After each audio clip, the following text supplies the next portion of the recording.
Welcome to today's video. Today's video is perhaps one of the most wanted videos of all times. Today we are going to teach you how to create a vitamin C serum. Okay, why a vitamin C serum? A vitamin C serum is extremely necessary for your skin because it gives your skin that beautiful glow. It promotes collagen synthesis and keeps your skin wonderful, bright, and even toned. So let me take you through the phase A ingredients. In phase A, we have water. We have betaine. Betaine is my favorite humectant, as you know. Then we have sodium gluconate and we have cepimaxane. Now in this formula, you can change anything you like, but you cannot change cepimaxane. Cepimaxane is our gum, it's our gelling agent, and this is the agent that will stabilize this entire formulation. In phase B, we have glycerin. Here you can see glycerin and our magnesium ascorbyl phosphate. Now magnesium ascorbyl phosphate is the vitamin C form derivative that we are using here. It is one of the most stable derivatives, and that is why we have chosen this. In combination to that, in phase C, we have two gorgeous oils. One is tomato seed oil. We have taken tomato seed oil because tomato seed oil is rich in vitamin E. It removes and reduces age spots. It lightens the skin, and it has a beautiful silicone-like feel. And it has anti-aging properties as well. So what's not to like? And then we have some capric triglycerides. This will again help stabilize your formula. So I would suggest you don't take any other oil apart from this if you want a stable formulation.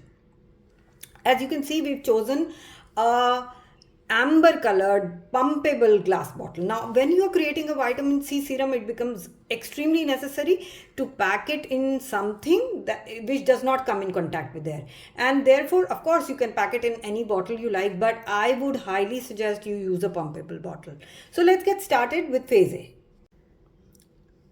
Okay, so let's get started with phase A. In phase A, as I said, we have water. I'm going to add my betaine into the water first of all and give it a nice blend.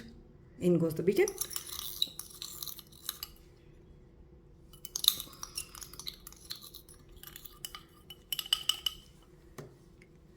Then I'm going to add my sodium gluconate as well, because this also will have to be mixed. And this is my chelator, as you all know. It will help stabilize your formulation as well, and I'm going to give it a nice blitz.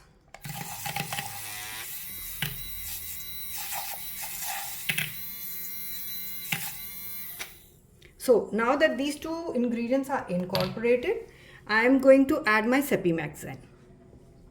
Ideally, cepimaxane needs at least an entire day to hydrate properly. So I would suggest you create this formula and leave it overnight so that it achieves the desired consistency. Of course, it will blend. That is not the issue here. The issue is it will take a little bit of time to properly thicken up and incorporate into the formulation.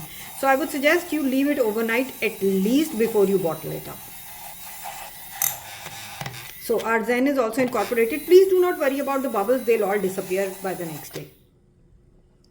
I'll take you to phase B now. Alright, now let me take you through phase B. In phase B, we had glycerin and we had MAP. I'm going to dissolve MAP into my glycerin and let it hydrate before I add it into my formulation. This is the best way to add MAP into your formulation.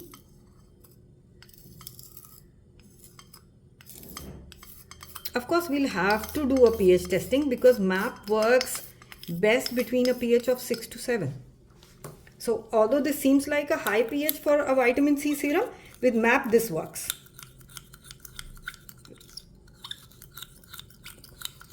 So it's fully incorporated.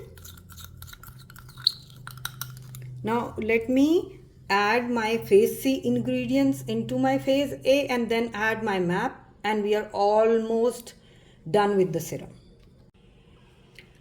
Now I'm going to add my phase C oils into my serum and give them a nice blend, and then add the map which we had pre-hydrated in the glycerine.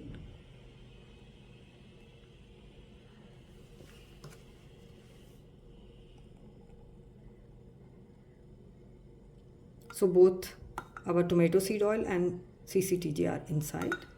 We'll blend them nicely. We haven't taken a lot of oil, but if you want to increase the quantity of oil, you can. Since this is for all skin types, the quantity of oil is low. You can also substitute the oils if you want for a heavier oil. So as you can see, can you see Sepimax has blended in so well, it's starting to form a gel. Okay, now let me bring you back when we add the map into our phase A. Now that our oils are incorporated into our phase A, we will be adding our magnesium ascorbyl phosphate into the formulation.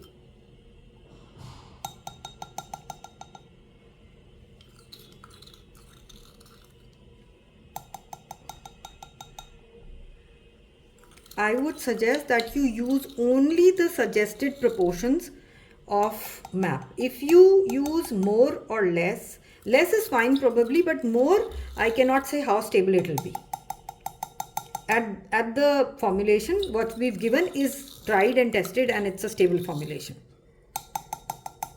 So if you're making any changes, well, I cannot really say how well those will work.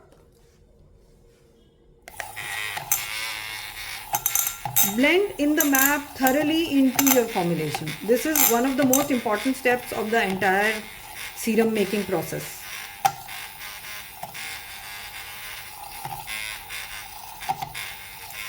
So now our map is blended. We'll be bringing you to the next phase, in which we'll be adding our fragrance, our preservative, and then in the end an extract.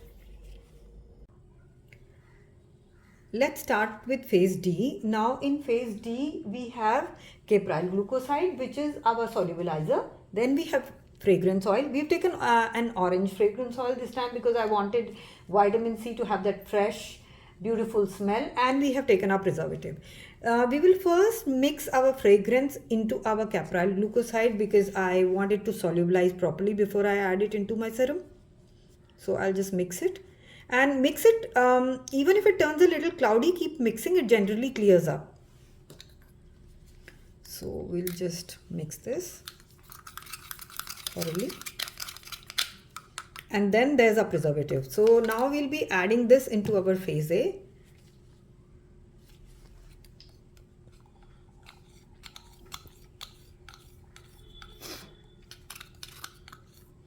And then we will blend these nicely. Here is our preservative. As I've already mentioned in our earlier videos also, please ensure that you add the complete preservative because that is what keeps your product free from germs. Also, please follow all good manufacturing practices, which means that you sanitize every surface, you sanitize every beaker with isopropyl alcohol before you start the process.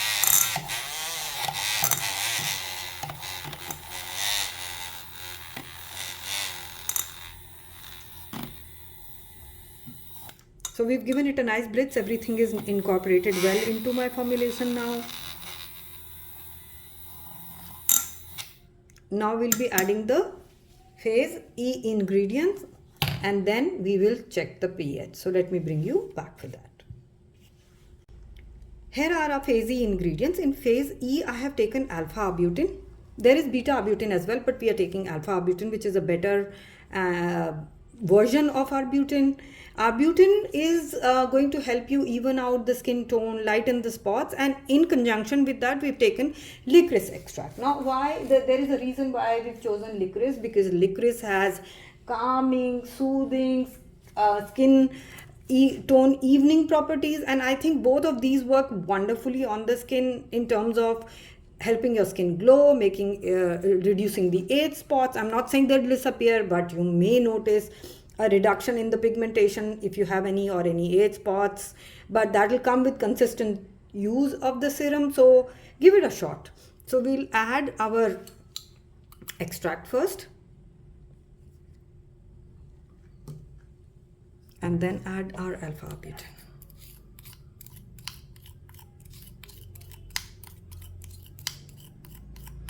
And now we'll mix this thoroughly.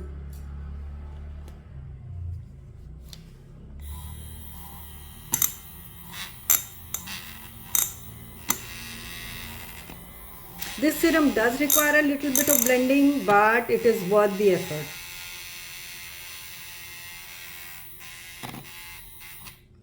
You will notice bubbles, but that's perfectly normal. Leave it overnight, cover it and leave it overnight, and then bottle it up the next day. By then the bubbles will have subsided. So let me bring you back in a minute for the pH test.